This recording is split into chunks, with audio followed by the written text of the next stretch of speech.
Hi, I'm Bill Needham, and welcome to another edition of Ham Radio Today. My ham radio caller is K1WN, and also our co-host in the studio with us, Pi. Over to you, my friend. Hi, I'm Harold Pugh, K1RV, and also known as Pi. I think today we'll talk about what we've accomplished on the Watson. We got our antenna up, just got to do a little rotor work, and everything seems to be going pretty well. Mother Nature certainly just need a couple of warm days on a weekend. Yeah, and that's we'll right. be up and running, but Right. we are up and running down there. Right. And it won't be too long before we'll hopefully be contacting the schools and Absolutely, yeah. other Yeah. the scouts and all that, and whoever else wants to come down. Like we mentioned, this week we kind of slowed down a little bit with the passing of Sue Kay's husband. Awful sorry to hear that about Sue. She was great here at Braintree as when she worked as in the town hall. So this week we'll do a little on Marconi, and the Marconi that you guys did back in I think 2003. 2003. 2003. Right. So you're celebrating. So why don't you? We're going to run that first. We have the 2003, the celebration with the 100th anniversary, and I believe it was the 100th.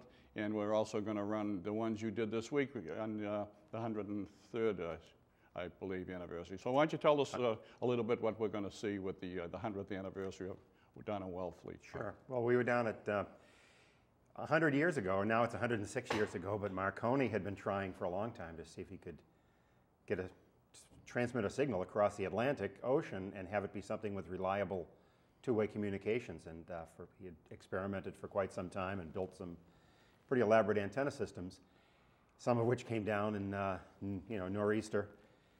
But finally, in January of 1903, he had success. Passed a message between the President of the United States, Roosevelt, and the King of England. And they exchanged the message, and from that day forward, I mean, we take radio pretty nonchalantly now. It's like, oh yeah, I talked with a guy in Australia last night, and things like that. It was pretty amazing back then. And when you figure that the setup that he had down on Cape Cod, there was no electricity on all of Cape Cod. We think of everything, radios, TVs, and all that stuff. Yeah. There wasn't even any electricity on all of Cape Cod. He had this huge generator system to generate this tremendous signal to try to talk across the Atlantic Ocean. So what we did, in conjunction with the National Park Service, was we set up a pretty elaborate setup. We had I'd say at the most we had 8 stations running simultaneously, all different bands and modes of operation and everything else.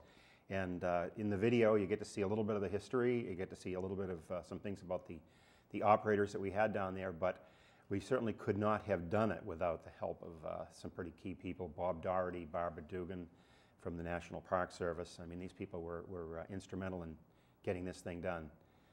I spent the entire 10 days of the operation down there.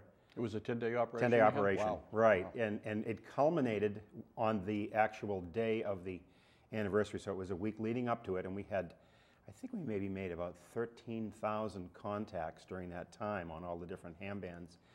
But the culmination of it was to be able to have Marconi's daughter get on the radio and talk to the astronauts. I seen that when I was viewing it. That's incredible. It really was, and just the logistics in getting something like that done and having it all, the sequence of everything, it was really something. It was really quite special. Yeah, while you're talking there, let me just reach over here, and this is the KM1CC. That's the Marconi, Marconi call. That's the call sign of the Marconi Radio Club. Okay, and also when you were running the Marconi call, and when his niece.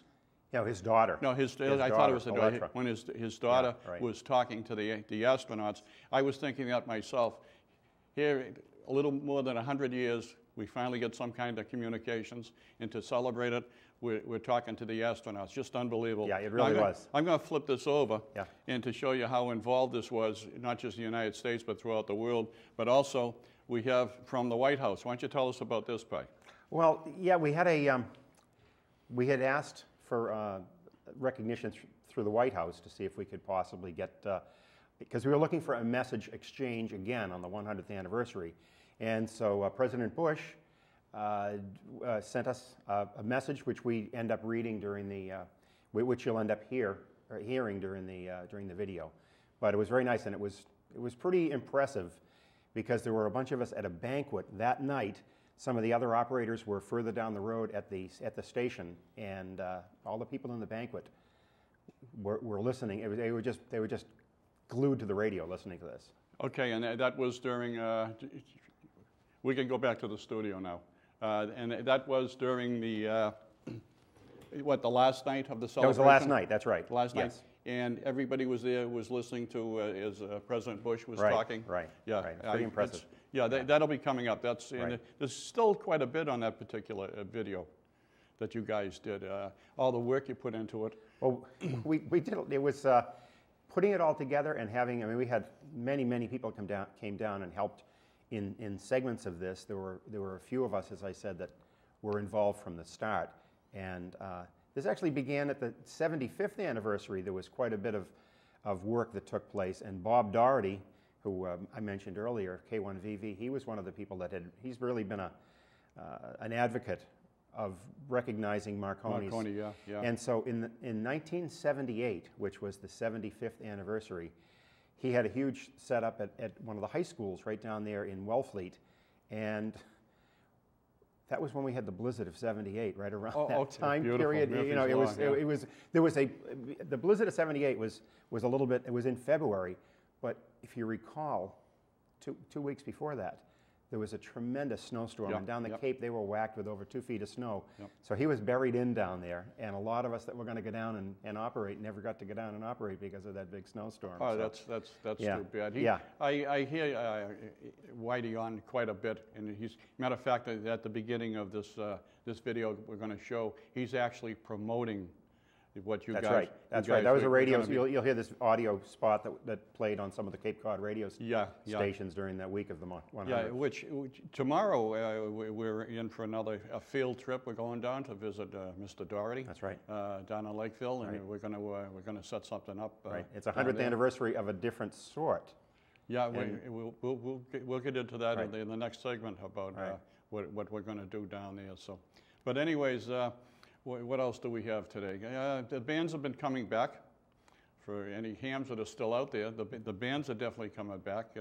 I hear an awful lot of stuff from Europe and Africa. Africa's in there almost every day now, and it's nice to hear it. Oh, absolutely. Yeah, right. Also, this weekend is 160 meter. That's right. CW. That's right. Yeah. I was listening to 160 this morning on that sloper that I put up, and I didn't try to work them, but I don't do that much on 160, as you know. But I did hear Hawaii in there. That's great. Yeah. So I've worked Hawaii on 160 meters, but that's quite a stretch when you figure now that's much nearer to the frequencies that Marconi was using back in his day. He was operating on frequencies even lower than that, and those longer wave signals, it takes quite a bit to make them travel that distance. Getting back to that, you said he had his own generator station down there. When I went down, there's nothing left of the original site. There is a plaque, and I think Right, because all of that had over the last, actually I think on our QSL card, which you can see here on the back of this, it's an actual photo from 1903. Yep. And you can see how the cliff just kind of goes off. Well, right now, the cliff has gone right to here. It's been all reclaimed. It's all been reclaimed by the ocean. Reclaimed, It's a continual, it's continually going on. And even when we did the 100th event, the Historical Society in Wellfleet appropriated some funds to try to make the visitors area a little bit more accessible for people. You know, did some walkways and things like that. I think 3 weeks after the Marconi event, another huge chunk of the cliff fell off, and almost all of the work that they had done disappeared down the cliff into the ocean. Yeah. There's no way to stop it. No. So when Marconi had built things, he was inland a ways, but it's just been a continual thing over these last 100 years. The sand just keeps on being pulled away. You know,